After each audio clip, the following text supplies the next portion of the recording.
तस्वीरें कुछ आ रही हैं। आम आदमी पार्टी ने एक सीट जम्मू कश्मीर में जीती है, डोडा सीट पर जीत दर्ज की है और खाता खोला है। आपको तस्वीरें भी हम दिखा रहे हैं कि किस तरीके से आम आदमी पार्टी की ये सफलता पहली और इसी के साथ खाता खोला है। जम्मू कश्मीर की डोडा सीट पर जीत दर्ज की है। हालांकि उम्मीद हरियाणा से की जा रही थी, पर हरियाणा में उस तरीके के नतीजे फिलहाल दिखाई नहीं दिए हैं। लेकिन ये खुशखबरी जरूर जम्मू कश्मीर से सामने आई, जहां पर डोडा सीट को जीतने के साथ ही वहां पर अपनी मौजूदगी भी आम आदमी पार्टी ने एक तरीके से दर्ज करा ली है। थोड़ी देर बाद वो तस्वीरें भी सामने आएंगी जो मैं आपको दिखाऊंगी, लेकिन जश्न जिस तरीके से मनाया जा रहा है उस पर भी हम बात कर रहे हैं लगातार।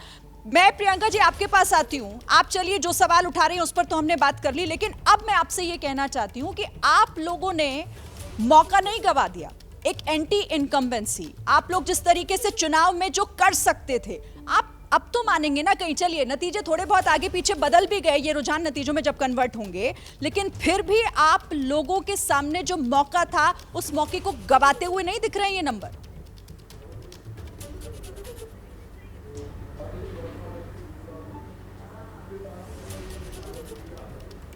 प्रियंका जी आपको मेरी आवाज मिल रही है?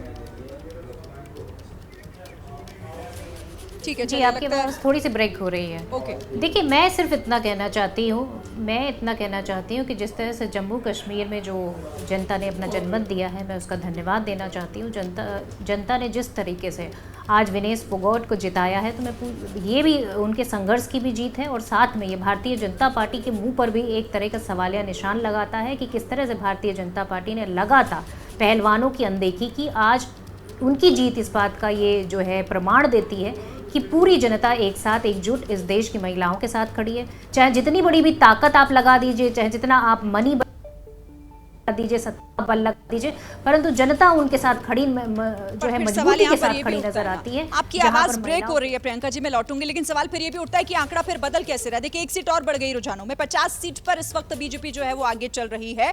हरियाणा में लगातार नंबर्स बदलते हुए, और अब आपको हम जश्न की तस्वीरें भी इसलिए दिखा रहे हैं लगातार, क्योंकि आंकड़े जैसे जैसे बदल रहे हैं वैसे ही वैसे इस जश्न का प्रारूप भी बदलेगा आगे। शाम को प्रधानमंत्री नरेंद्र मोदी खुद कार्यालय पहुंचेंगे, जहां से वो कोई संदेश जरूर देंगे, उस जश्न में शामिल होंगे जो परंपरागत तरीके से बीजेपी के मुख्यालय में मनाया जाता है। लेकिन आपको तस्वीरें दिखा रहे हैं और जो टैली ऊपर चल रही है उसमें नंबर्स भी देखिए, जो 49 का नंबर था बीजेपी का, वो 50 पर शिफ्ट हो गया। एक सीट और रुझानों में बढ़ती दिखाई दे रही है, कांग्रेस प्लस 34, INLD प्लस 3। अब इसी के साथ राजीव जी, अभी हालांकि ये नतीजे जिस तरह से कन्वर्ट होंगे उसके बाद हम आगे भी बात करेंगे, लेकिन क्या लगता है आपको कि आखिर आपका वो कौन सा फैक्टर है जो चल गया हरियाणा में? क्योंकि कांग्रेस पूरी तरीके से आश्वस्त दिखाई दे रही थी कि इस बार आपको उखाड़ फेंकेगी, नतीजे उस तरीके के नहीं आए। क्या लग रहा है कौन सा फैक्टर बीजेपी का काम कर गया? देखिए, कांग्रेस ने ध्रुवीकरण की बहुत कोशिश करी और जातियों के आधार पर बांटने की भी बहुत कोशिश करी। कांग्रेस ने लगभग ऐसा क्लेम भी शुरू कर दिया था। मुझे लगता है कि वो अगर क्लेम को समझना हो तो आपको कुमारी शैलजा के कुछ बयान जरूर देखने पड़ेंगे। ऐसा क्लेम भी शुरू कर दिया था कि इतना वोटर तो उनको आना ही आना है। ये क्लेम अपने आप में बता रहा था कि एक ध्रुवीकरण से आप किसी भी प्रदेश का चुनाव नहीं जीत सकते हैं। भारतीय जनता पार्टी को जवान ने भी वोट दिया, किसान ने भी वोट दिया और पहलवान ने भी वोट दिया। और भारतीय जनता पार्टी, देखिए, जो सुबह के डेटास आ रहे हैं उसके हिसाब से जो ये अपना गढ़ बताते थे, जिसे गढ़ बताते थे, उसमें भी भाजपा ने ज़्यादा से ज़्यादा सीटें निकाली हैं जो हमने पिछली बार नहीं निकाली थी। तो इससे एक बात तो स्पष्ट हो गई कि हरियाणवी एक का जो नारा था वो सार्थक हुआ और सभी ने उस सरकार को चुनने के लिए अपना मैंडेट दिया, जो सरकार इस प्रदेश के अंदर आम आदमी को सुरक्षा दे सकती है, आम आदमी के अधिकार उनके दरवाजे पर पहुंचा सकती है, जो यहाँ के महिलाओं का सम्मान कर सकती है, जो प्रदेश को आगे ले जाने के लिए एक नया विजन रखती है। तो इस प्रदेश की जनता ने उस प्रदेश सरकार के साथ जाना बेहतर समझा। पर बिना पर्ची बिना खर्ची बहुत बड़ा सब्जेक्ट है हरियाणा प्रदेश का, जिसके अंदर बिना खर्ची के और बिना पर्ची के आपको सरकारी नौकरी मिलती है। वो गरीब व्यक्ति, वो रिक्शा चलाने वाला, उसका बच्चा अगर नौकरी पा रहा है, उसने कल्पना नहीं करी थी हरियाणा के अंदर ये भी संभव हो सकता है। वो हमने करके दिखाया है। हरियाणा के अंदर कभी ये पॉसिबल नहीं था कि हम जो लीकेजेस थी उस पर इतना बड़ी टेप लगा सकते हैं कि सैकड़ों हज़ारों करोड़ रुपए हम हरियाणा का बचा देंगे, पहली बार करके हमने दिखाया है। पारदर्शी सरकार हम लेकर के आए और हमारे मुख्यमंत्री नायब सिंह सैनी जी, अगर आप उनको देखेंगे 24 घंटे काम कर रहे हैं और हरियाणा का एक एक व्यक्ति जिसकी आस्था देश के प्रधानमंत्री नरेंद्र मोदी जी के प्रति है, उसके बीच में कोई बाधा नहीं पहुंचा सकता। एक बरगलाने की कोशिश लोकसभा चुनावों में की गई थी, लेकिन मुझे लगता है कि अब वो कांग्रेस के अपने नेताओं ने ही उसका जवाब दे दिया। उसका जवाब भी भारतीय जनता पार्टी को देने की जरूरत नहीं पड़ी कि किस तरीके से दलित का अपमान हरियाणा के अंदर कांग्रेसी नेताओं द्वारा किया गया। तो मुझे लगता है सारे फैक्टर्स अगर मिलाएं तो एक मजबूत सरकार बनती है और इसी मजबूत सरकार के लिए हरियाणा की जनता ने अपनी उंगली का, जिसे कहते हैं, उपयोग करा, अपनी उंगली से बटन दबाया और वो बटन कहीं ना कहीं एक पारदर्शी और ईमानदार सरकार। ठीक है, मैं प्रियंका जी से इसका जवाब लेती हूँ। प्रियंका जी, आप किसानों की बात कर रही थी, आप जवानों की बात कर रही थी, आपने बेटियों की बात कही। आपके सारे फैक्टर तो इन आंकड़ों में फेल होते दिखाई दे रहे हैं, क्योंकि बीजेपी कह रही है कि हमने इन सब पर काम किया। और देखिए आंकड़े, अगर 50 सीटों पर रुझानों में आगे चल रही है तो बात तो सही है ना कि ये फैक्टर कहीं ना कहीं तो सरकार के फेवर में गए, या आप लोग उसे सही तरीके से नहीं रख पाए?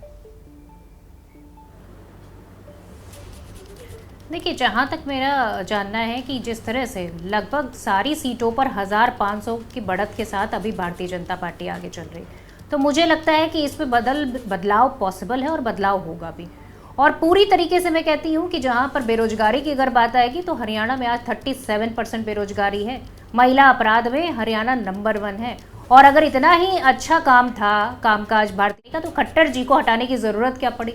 और खट्टर जी को हटाने की ज़रूरत भी पड़ी और उसके साथ में जिस तरह से प्रधानमंत्री जी की रैलियां नहीं हुई, जिस तरह से प्रधानमंत्री जी ने दूरियां बनाई, जिस तरह से पूरी तरीके से आप देखिए एग्जिट पोल के आंकड़े क्या कह रहे थे, एग्जिट पोल के आंकड़े क्या पूरी तरीके से फेक थे।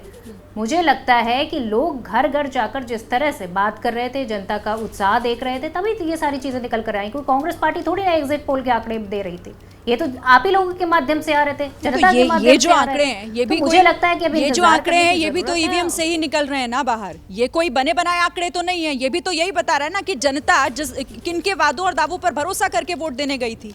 ये भी तो वही बता रहा है। देखिए, वादे और दावे जिस तरह से पूरी तरीके से फेल नजर आए, चेहरा बिल्कुल पूरी तरीके से जो है खट्टर जी का इनको ये सारी नाकामी थी। उस नाकामियों को लेकर जनता पूरी तरह से एक्साइटेड थी।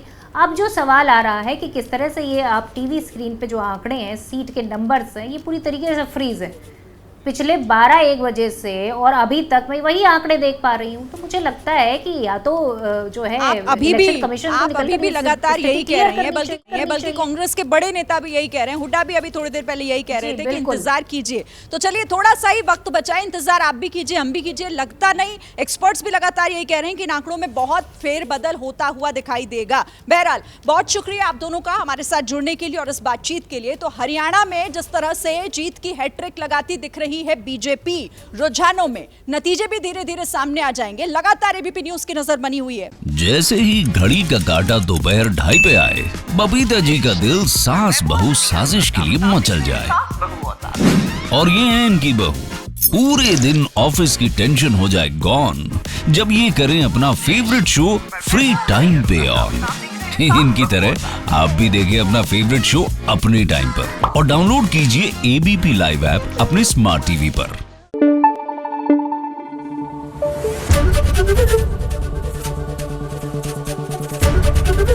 एबीपी न्यूज आपको रखे आगे।